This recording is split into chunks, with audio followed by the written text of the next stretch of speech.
Bismillahirrahmanirrahim. Assalamualaikum warahmatullahi taala wabarakatuh. Sebelumnya perkenalkan, nama saya Asti Arini, Prodi Komunikasi Penyiaran Islam, kelas D, absen 24. Baik, sebelumnya saya katakan jika ada suara selain suara saya, abaikan saja karena di sini memang sedang ramai dan juga sedang ada acara dan juga sedang ada pekerja di sini. Dalam video kali ini saya buat yaitu untuk memenuhi tugas mata kuliah Sosiologi Agama yang diampu oleh Bapak dosen Muhammad Ali Al-Humaidi MSI. Kebetulan tugas ini yaitu merupakan kritik jurnal, yang mana saya kebagian jurnal yang berjudul Radikalisme Agama di Indonesia yang ditinjau dari sudut pandang sosiologi kewarganegaraan. Lanjut mengkritik jurnal ini akan saya sedikit ulas mengenai radikalisme yang saya pahami.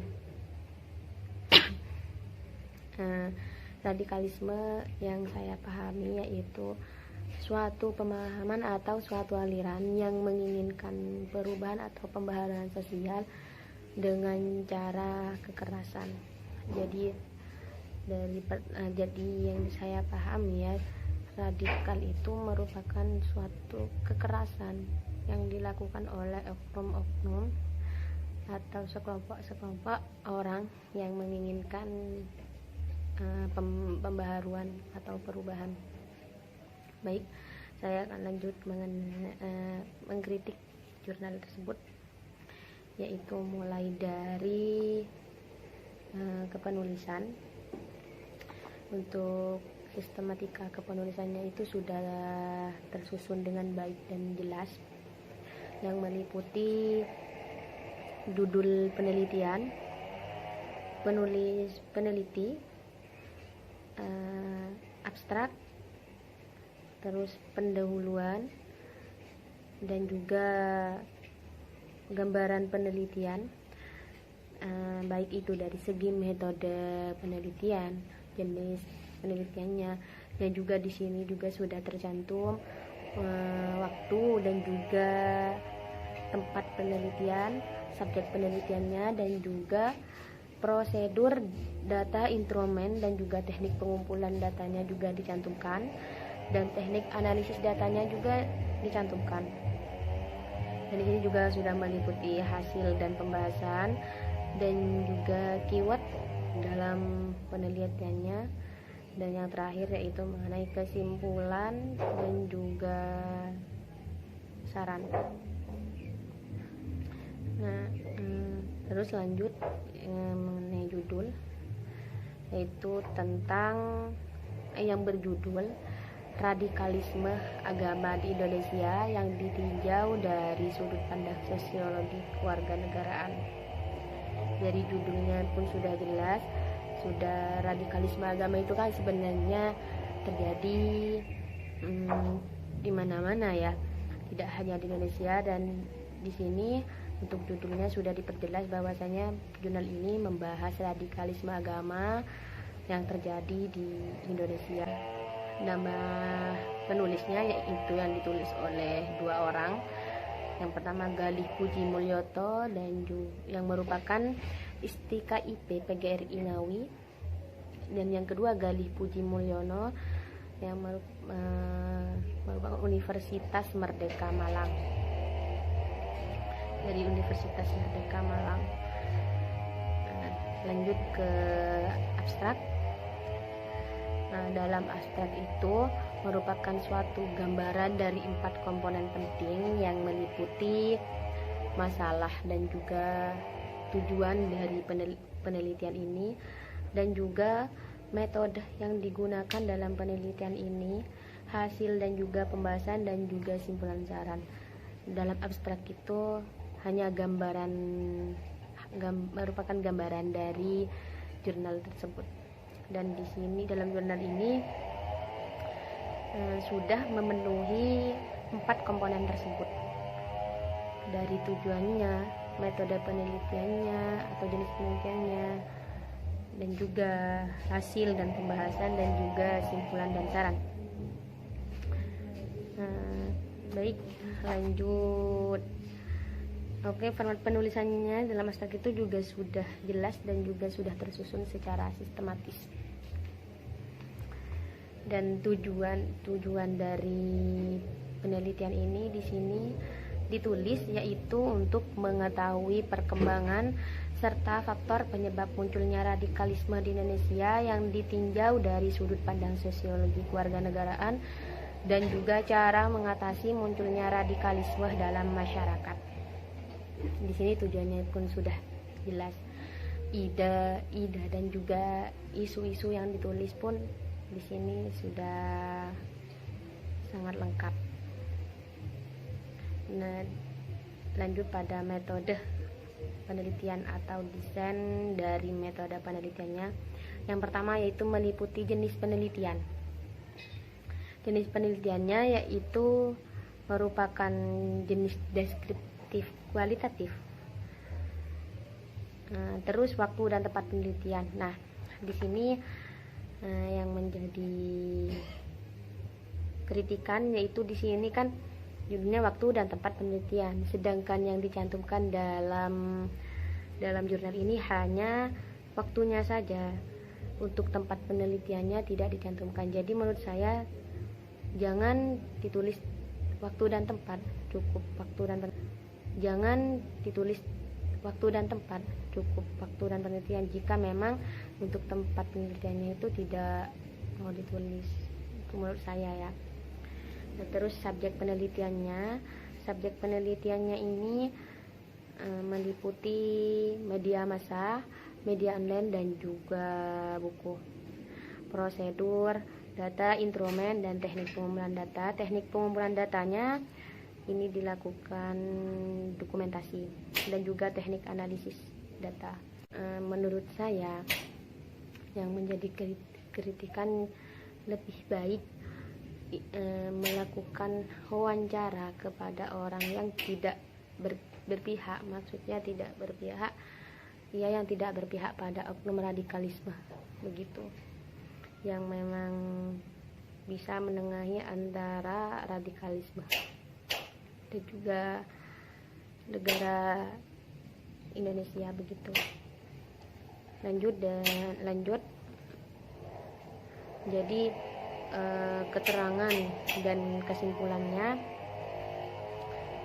di sini sudah sangat singkat dan juga padat. Sekilas catatan ya dari saya di sini. Yang pertama, sebenarnya jurnal ini memang sudah jelas dan sudah menjabarkan secara jelas mengenai radikalisme agama di Indonesia. Namun ya bagi orang awam yang tidak mengetahui masalah politik ya memang sangat membingungkan. Meskipun bukan jurnal ini jurnal tentang politik, kalau orang awam pasti pasti kebingungan begitu. Lanjut di sini dalam penulisan ini kenapa ada link.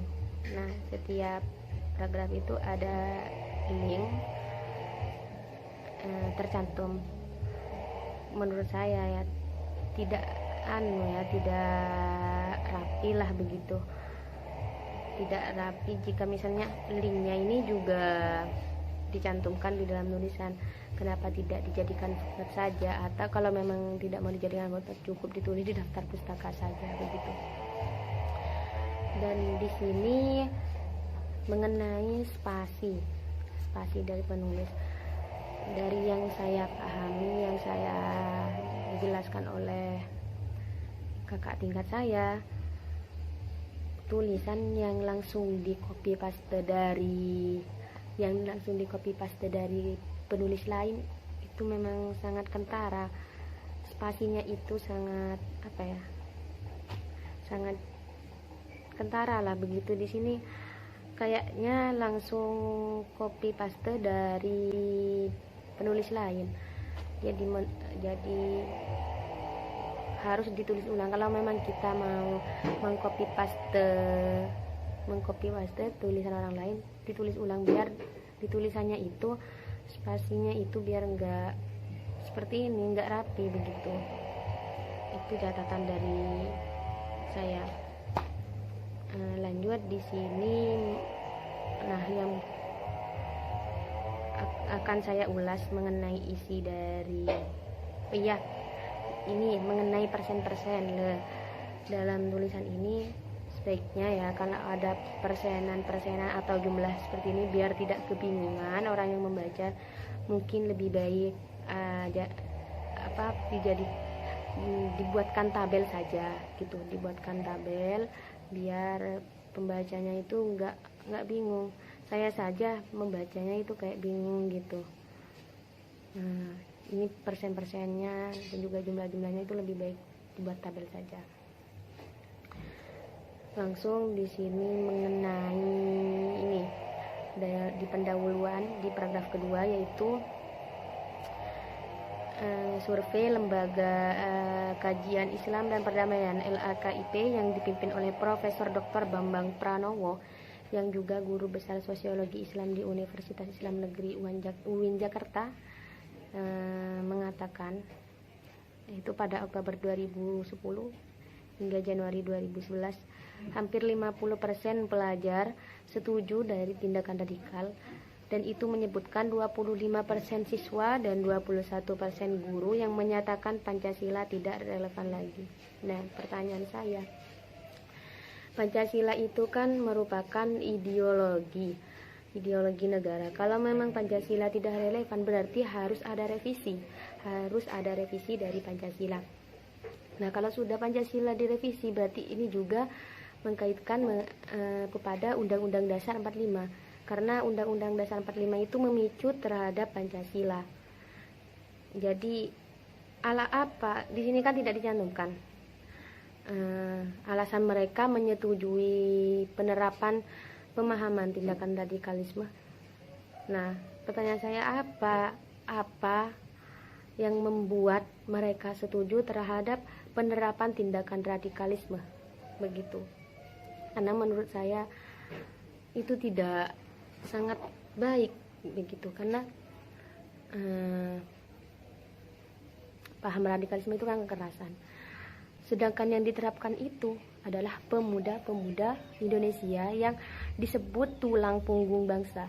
Jika seorang pemuda sudah diterapkan ataupun didoktrin oleh pemahaman radikalisme atau pemahaman tindakan kekerasan, nggak usah berdampak pada negara, pada masyarakat pun cukup. Kita ambil contoh saja pada masyarakat atau di sekitar pemuda tersebut, bagaimana dampak terhadap masyarakat sekitar, itu kan sangat meresahkan, sangat berdampak, apalagi terhadap bangsa Indonesia, itu sangat berdampak sekali.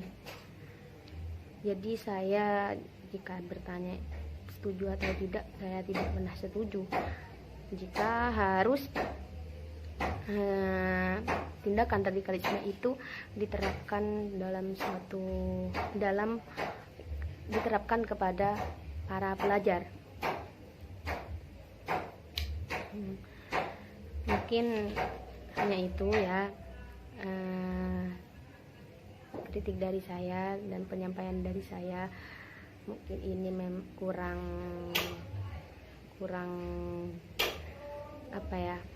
sempurna. Saya mohon maaf jika terdapat kesalahan, baik itu dari perkataan saya maupun bahasa saya yang kurang efektif ini. Mungkin ini wallahul muwaffiq ila aqwamit thoriq. Wassalamualaikum warahmatullahi taala wabarakatuh.